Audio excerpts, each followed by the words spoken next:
Welcome to our thoughts on.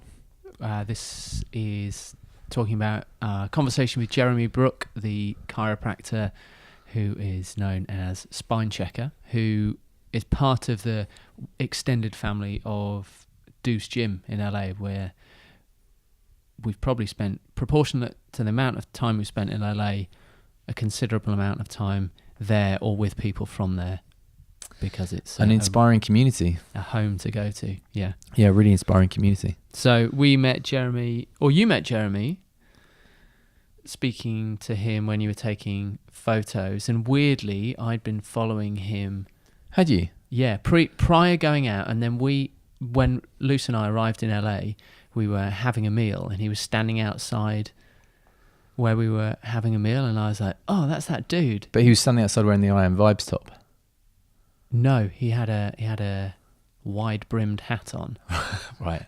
And I was like, "Oh, it's that dude. Like, everyone's around here." It kind of seems like a film set when you're there. Because when he turned up to the gym, I think he was wearing an I Am Vibes top, and I know Tom, who started I Am Vibes. I was like, "Hey, that's yeah." He said, "Yeah, I know Tom."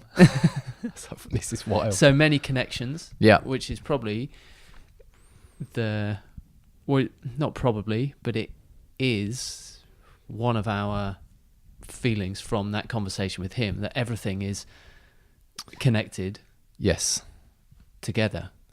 Wherever you start is where you start, and it leads on to the wider the symptom, let's say, that gets you in through the door is just a symptom to begin.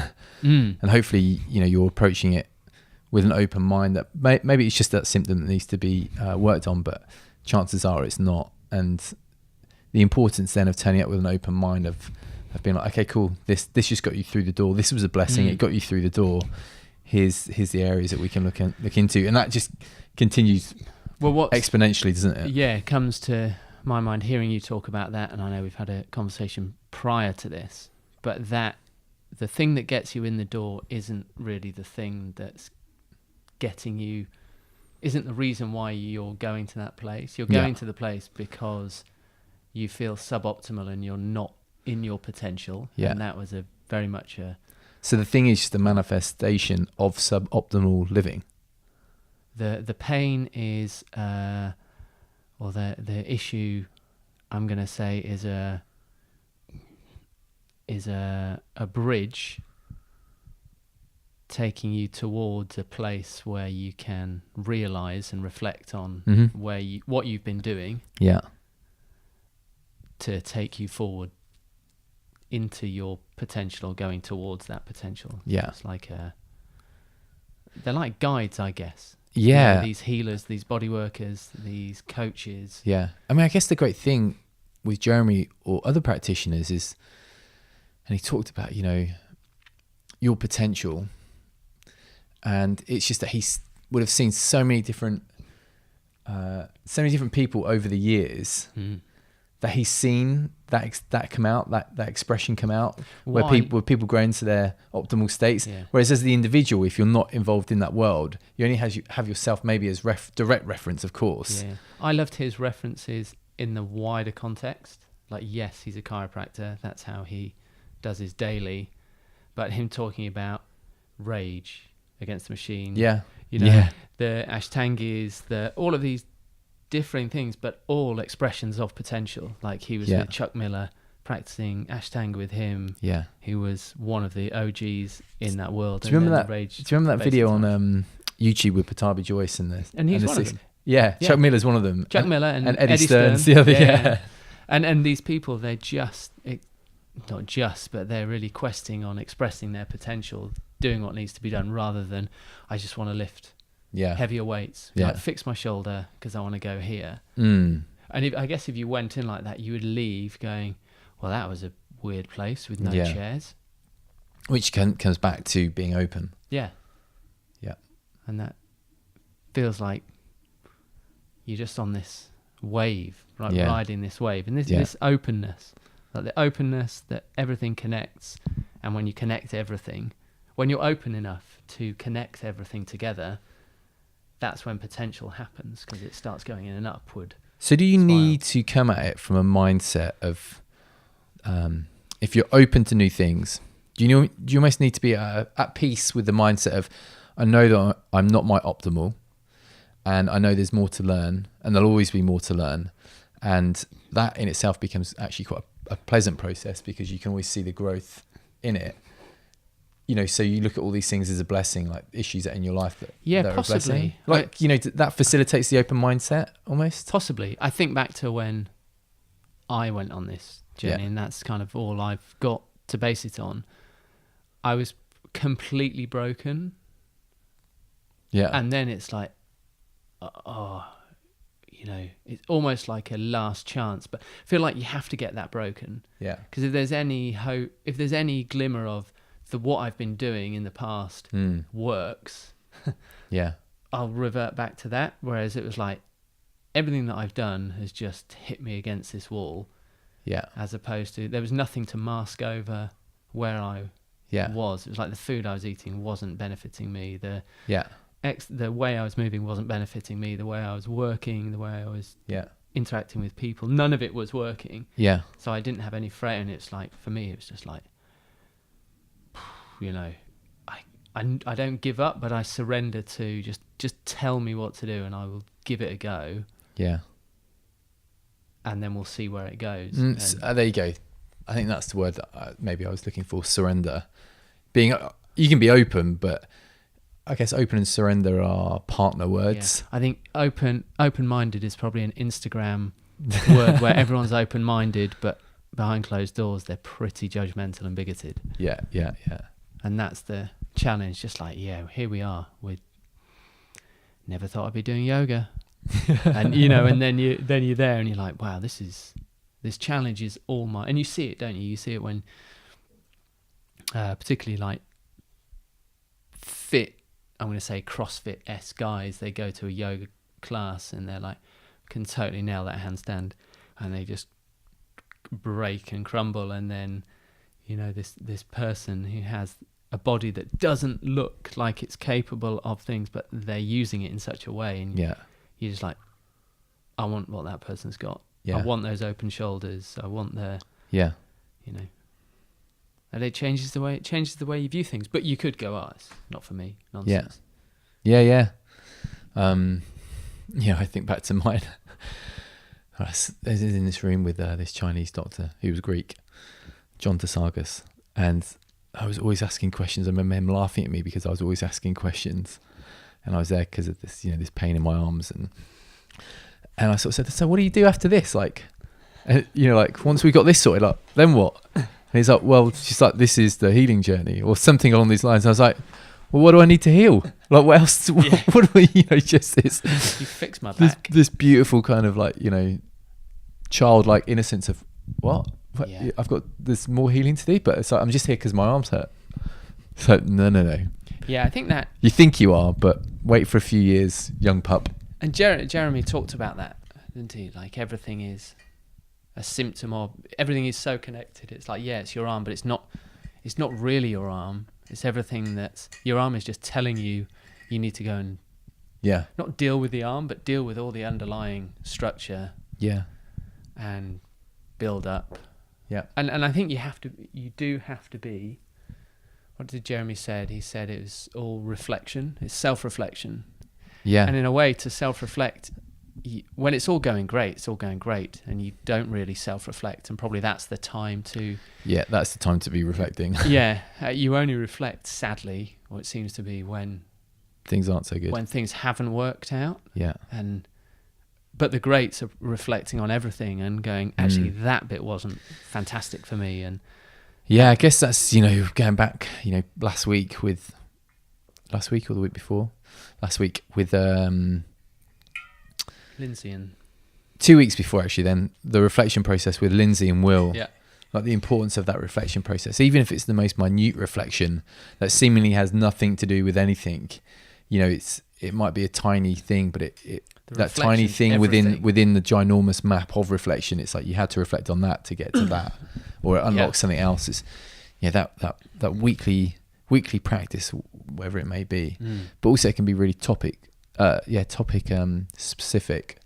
Like, okay, I'm just reflecting on this, on my relationship, And it's like, that's just what needs to be reflected on now, not these ginormous, huge goals of like, this is where I want to be in 20 years. Like, am I doing these steps? It's like, no, I'm just going to reflect on this area of my life right now. Well, interestingly, like that, you can't reflect forward. You can only connect the dots. You can backward. only reflect backwards on, I guess, my understanding of reflection is, have my previous actions moved me further forward than I was before I did it? Yeah. And if it hasn't, you know, okay, what do I need to do to move forward? And if it has, what were the successes that moved me forward, and what were the bits that would have allowed me to, what did that bring up to reflect on those bits that could have moved me further forward? Yeah. In addition to this, someone was asking me, God, about a year ago or so, or around the New Year time period, you know, what are your goals for the year? And I was like, I don't really have any goals. Like, there's aspects of my person that I want to be. And it's like, you know, I feel like all the goals, materialistic goals or career goals, whatever, it's like they're all immaterial. It's like, actually, am I being the person I want to be? Because if I'm being the person I want to be, then all these things that I think I want will happen, or they won't happen naturally. As in, they'll be allowed to emerge, or they'll be allowed to submerge. But actually just focusing on the type of being that I want to be. So whether that's, you know, peaceful or kind or loving or compassionate or any of these words, I suppose, then, you know, focused on my movement. I want to move better. You know, all these other areas kind of start to emerge. Really, the only reflection is on the self, you know, and you can't reflect forward, you know, to these goals, these imaginary goals, because what you think you want now is probably different than in 5 years' time. Because life dealt you a set of cards that have changed that either because you wanted to change or you didn't want to change. But they're just these 5-year plans. I suppose I'm getting it. Yeah.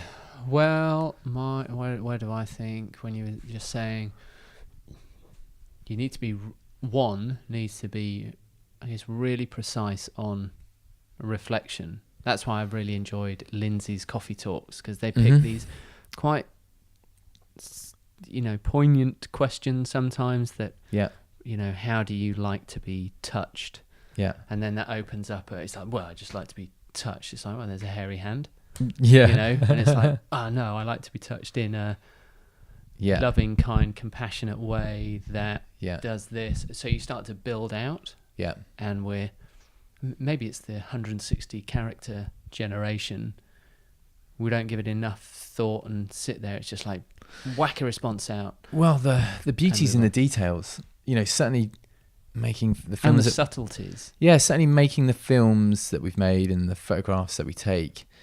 You know, yeah, great. I can take the photograph of the person in the yoga pose, or the person in the CrossFit gym, or you know, whatever, or the surfer on the board. But actually, it's the details. It's like the foot on the board and the wetsuit on the sand, and you know, the waviness of the hair.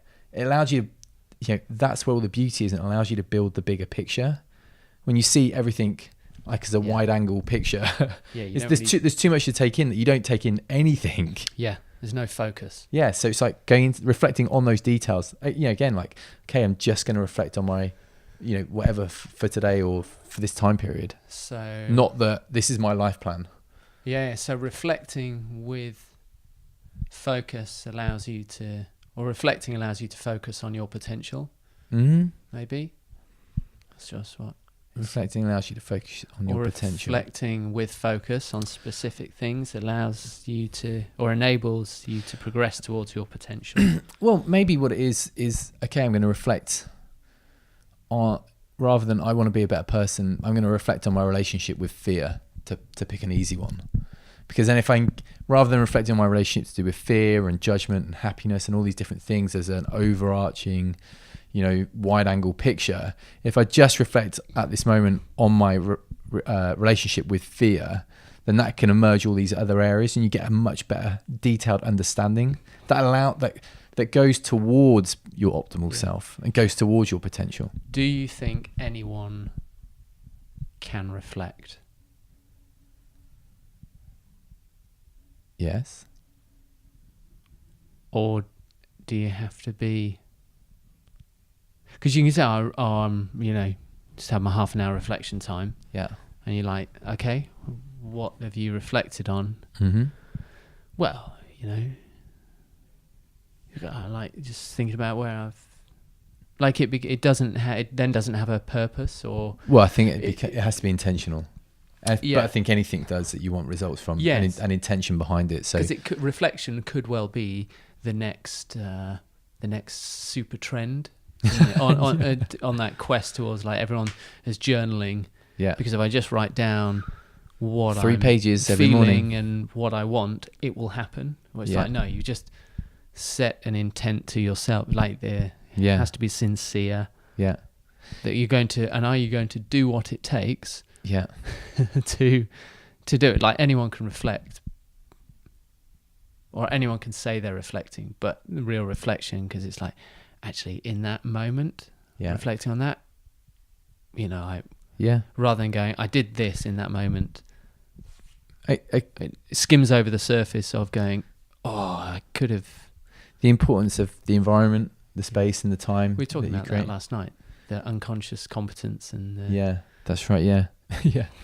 I think the importance of the space, the time, whether that's every morning, you know, I do my reflection process, or every Sunday evening at 7 p.m. It's like, this is sacred time where I get to reflect back on the week, and I get to look at, you know, what happened, and this is what I want to do for the next couple of days. I mean, I think just intentional practice and is reflection enough? Also, the danger of these things, brings to my mind, the danger, is that they're not connected. It's I do my reflection. yeah. You're still you know. Well, so it's absolutely, there has to be application. I think the process of application is much slower than what people think. Oh, I've just realised that you know, this is a pattern that I have, and I'm now going to try really hard. And then when people maybe get unstuck, is that subconsciously those patterns are so ingrained that maybe it takes years to get out of that pattern. You bring awareness to it, and then you intentionally, you know, try to make those changes, if those changes are for the better, which obviously, hopefully they are. That's the point of it.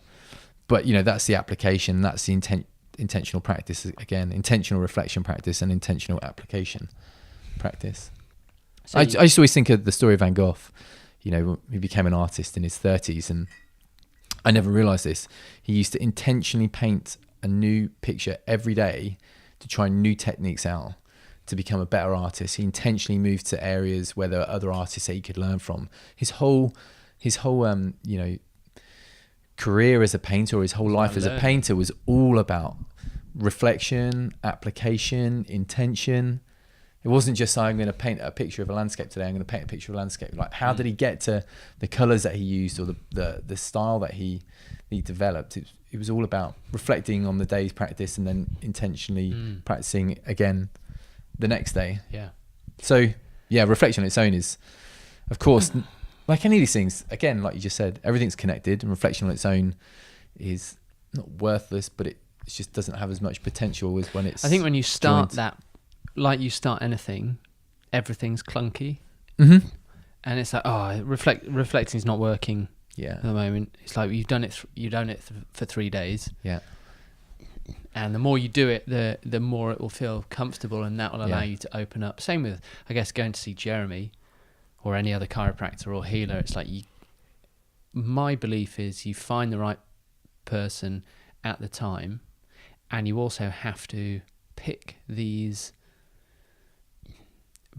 your team according to, like, almost as though they're relationships that will further you forward. You can go and see A to Z chiropractor, go in, and you're like, I didn't get anything from finding the right person is so important. But you get that one that has the same references, and you then look forward to going. Yeah. And you're like, oh, brilliant, I'm gonna go, and and it becomes something. Yeah. And you start to build up around you that team of like minds who are there to support you. Yeah. As opposed to, a chiropractor is having a job, but then being in Jeremy's space. Yeah. And for us, there were many references that we could talk about. Yeah. Like, even from you and him, there was a connection about guitars. Yeah. Well, you're in a chiropractor's. Yeah. But there's something there. It's like, I would totally go and see that person. Yeah. To get that, and he works in the same way, but towards the people that he sees. There's a process. There's almost a conversation and a dialogue to understand your history and where you're going, and probably that asks you questions that make you reflect. Like, that process is always if reflection's a dialogue. You know, also, like, you're letting someone that close to you, that intimate with you, to touch you, so you're trusting them to adjust you. Mm-hmm. Yeah, your bones and like your structure. You're surrendering to them. Like, I don't think enough people, I include myself in this, pay enough attention to the people that they're doing this work with. Like, the relationship has to be as solid as any other relationship you have. You're literally trusting with the thing that's carrying you around in life. You know, and if they're going to give you advice and you're going to go away and do it as well, the homework that you get from practitioners, you know, you need to trust them. And it's quite wild. People just kind of look in I think it seems very mechanical, isn't it? I guess you go to a chiropractor to be, you know, their structural. One treatment. I just need one treatment to get my back into place. Yeah, and it's like, cool, you'll end up coming back. And then Jeremy was much more integrated. There was an integrated approach, and it was spine and nervous system and fascia, etc., etc., etc., and all of these things layer on top, and you're working, through the layers. And I think that's the same with. There's just such a interconnected or interwoven layers of practices and reflection and release that isn't talked about. It's like you go and study being a physio, and you get mechanical physios, or you go, like, I guess it's like playing the guitar. You can learn it all, but then what separates you know, the person that you're like, wow, they just play those however many chords differently. It's the same thing, but there's just energy there. I mean, I'm now drawn to thinking, you know, so you're energetically assessing whether you want someone to work on your body. I'm wondering it now from the opposite perspective, when someone walks into, let's say, Jeremy's office, for example, whether they're energetically being mindful of you above and beyond the transaction, that this is a job and it pays, and, you know, quite possibly how they then kind of assess someone that comes in the office and be like, well, you know, I want to work with you, or I don't want to work. You know, I'm sure there's a way of saying that, but it is a relationship, and if you have those conversations and be really open, it's like, you know, I've heard great things. You should about go for a coffee first with your chiropractor. I think you should, and I think it's the same with any. It's the importance of an assessment, right? An initial assessment for you to ascertain that relationship. It goes both ways, and you'd have that with a psychotherapist. You have the first session and make sure that it's a two-way thing. It's coming together to connect and move. I think it's the same with everything. Dentist, hairdresser, you know. Dentist's about to put an enormous needle in your mouth. You want to trust them. Yeah. You know, because you need them to understand and speak your language and that narrative. And was it Jeremy that was saying about? Yeah, it was. Jeremy was saying. In fact, Jeremy was saying this. Like, he knows that some people hug their hairdressers and hug their practitioners, and it's like, you know, that's the energy they want to start the session off with. Yeah. For that precise reason. I have that with my hairdresser. Yeah, I don't. We're good mates, but it's really important. That for me, actually, as you can tell by my hair, but having that connection, because it's like, I'm going to sit in a chair and talk to you. I just want to leave the chair. I don't. You know, I'm not in the military. I'm not here for a.